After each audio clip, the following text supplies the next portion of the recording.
Uy, kumusta kayo? Welcome dito sa ating usapan. May malaki tayong tanong for today. Sa gitna ng lahat ng follow buttons online, ng lahat ng trends, ano ba talaga ang ibig sabihin ng pag-follow kay Jesus? Tara, yan ang aalamin natin. Seryoso, saglit. Isipin nyo, sa Instagram, sa TikTok, sa YouTube, sinong mga fino-follow nyo? Isang vlogger? Isang K-pop idol? Isang athlete? Super importante tong tanong na to kasi at the end of the day, kung sino yung tinitingala natin, yun din yung unti-unting humuhubog sa kung sino tayo. Ang totoo niyan, lahat naman talaga tayo may sinusundan. Lahat tayo may master na tinitingala. Alam man natin o hindi. So, ang tanong ay hindi kung disciple ka ba. Ang tunay na tanong ay kaninong disciple ka. 2,000 years ago, may isang rabbi na nagbigay ng isang invitation na literally nagbabago sa takbo ng buong history. Sobrang simple lang ng sinabi niya, halika, sumunod ka sa akin. Yan ang original invitation at yung good news, bukas pa rin yan para sa ating lahat na yon. Okay, marami sa atin, di ba, kapag tinanong, Christian yung sagot natin. Pero let's be real, minsan medyo malabo kung ano ba talaga yung practical pang-araw-araw na ibig sabihin yan. Paano ba natin to ginagawa? So ano nga ba talaga ang meaning nito for us today? Yung ibig sabihin ba nito, basta naniniwala lang tayo sa kanya o sapat na bang nagsisimba tayo paglinggo? Paano ba natin isasabuhay yung faith natin sa gitna ng lahat ng pressure sa school, sa pamilya, at sa, napakagulo at napakaingay na mundo natin? Feel nyo ba to? Yung feeling na parang non-stop yung buhay? Gising sa umaga, school, tapos homework, tapos orgs, tapos kailangan pa mag-socialize, parang laging kulang sa oras at energy. Guys, burnout is so real. At heto pa, ang hirap-hirap mag-focus. Isang notif lang galing sa phone, isang bagong IG story, isang trending video sa TikTok, boom, wala na. Bye-bye focus. Para tayong laging hinihila sa 100 different directions. At bukod pa dyan, yung anxiety, yung parang laging may kaba, laging may kuryente sa dibdib natin buong araw, nag-aalala tayo sa grades, sa future, sa kung anong iisipin ng iba. So sa gitna ng pagod, distraction at anxiety, saan at paano papasok si Jesus sa lahat ng to? Okay, andito na tayo. Here's the big idea na baka magpabago ng tingin mo sa lahat ng ito. What if ang solusyon sa pagod, distraction at anxiety ay hindi yung mag-try harder, kundi mag-train differently? What if yung pag-follow kay Jesus ay hindi lang basta pagiging fan, kundi pagiging apprentice niya? Alam nyo, noong panahon ni Jesus, ang tawag sa mga seryosong followers ng isang rabbi ay talmidim. Ang literal na meaning niyan ay learner. Pero ang pinakamalapit na idea sa Ingles, and I think the best translation, ay apprentice. Hindi lang sila basta estudyante, sila ay mga apprentice. At ito yung malaking pinagkaiba. Sa school natin ngayon, ang goal ay to learn something, di ba? Makakuha ng information para pumasa sa exam. Para lang sa utak, informational siya. Pero sa ancient apprenticeship, iba yung goal. Ang goal ay to become someone. Hindi lang ito informational, ito ay formational. Hindi lang utak mo ang target, kundi yung buong pagkatao mo.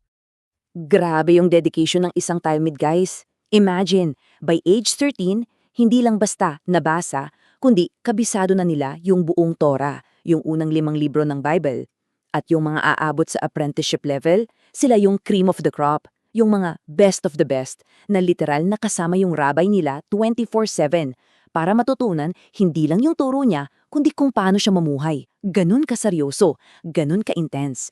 So, kung magiging apprentice tayo ni Jesus, ano yung mga goals natin? Kung isi-simplify natin lahat, may 3 malinaw na goals na nagiging guide para sa buhay ng isang apprentice. Simple lang, di ba? Pero sobrang profound. Una, to be with Jesus, kasama siya. Pangalawa, to become like Jesus, maging katulad niya. At pangatlo, to do as Jesus did, gawin ang mga ginawa niya. Yan yung framework ng buong journey natin bilang mga apprentice. Sa yung unang goal, to be with Jesus. Anong ibig sabihin yan? It's about constant connection and friendship. Sabi nga ni Dallas Willard, ito yung sinasadya nating ibalik yung isip natin sa kanya throughout the day. Parang isang compass na kahit saan mo ituro, laging bumabalik sa north. Ito yung pinaka-foundation ng lahat. Yung pangalawang goal naman, to become like Jesus. Yan yung tinatawag na spiritual formation. Ito yung proseso ng pagbabago mula sa loob palabas. Yung character natin, yung pag-isip, yung puso, unti-unting hinuhulma para maging mas katulad ni Jesus. Hindi to overnight. Isa itong lifetime process ng training. At pangatlo, to do as Jesus did. Ito yung perfect example. Kung apprentice ka ng isang tubero, ang goal mo ay matutong mag-ayos ng tubo. Hindi lang yung puro kabasa ng manual tungkol sa plumbing, tama? Same goes with Jesus. Ang goal natin is to actually join Him in His work of bringing healing and hope sa mundong to. Okay, ang ganda ng mga concepts, di ba? Ang ganda pakinggan. Pero ang tanong, paano natin to sisimulan? Saan tayo mag-uumpisa sa gitna ng napaka-busy nating schedule? Ang pinakaunang practical na hakbang natin ay manalangin. So ito yung practice natin for the week. Napakasimple lang. Humanap ka ng tahimik na lugar, mag-set ka ng oras kahit 5 minutes lang sa umaga, okay na yan. At please, itabi mo muna yung phone mo. And then, buksan mo lang ang puso mo sa Diyos. Walang pressure. Just show up. Start where you are. You see, ang pag-follow kay Jesus ay hindi isang bagong relihiyon o isang set of rules. It's an invitation to apprentice under the greatest master who ever lived. Pero ang tanong, game ka ba? Bago ka sumagot, tingnan nyo to. Sa Amerika, around 63% ng tao ang nagsasabing Christian sila. Pero alam nyo ba kung ilan lang sa kanila ang masasabing practicing disciples talaga? 4%. 4% lang. Ang layo, di ba? Nakakashock? Pinapakita nito na maraming Christian sa pangalan pero hindi pa apprentices sa gawa. At sabi nga ni Dallas Willard, ito raw ang pinakamalaking issue sa mundo ngayon. Ang tanong ay kung yung mga tinatawag na Christians ay magiging totoong disipulo, mga apprentice ni Jesus na isinasabuhay yung pag-ibig at katotohanan niya sa mundo natin. At heto ang pinaka-good news sa lahat. Sabi ni Jesus, whoever wants to be my disciple, pansinin niyo yung salitang whoever. Kahit sino. Hindi niya sinabing only the perfect o only the best of the best. Pwede kang maging magulo, pwede kang may doubts, pwede kang feeling lost, pwede kang maging human. The invitation is for all of us. So, tatanungin kita ulit. Ready ka na bang sagutin yung invitation? To be with Him, to become like Him, at to do as He did? Ready ka na bang maging apprentice niya? Yan ang pinaka-importanting tanong na masasagot mo ngayon.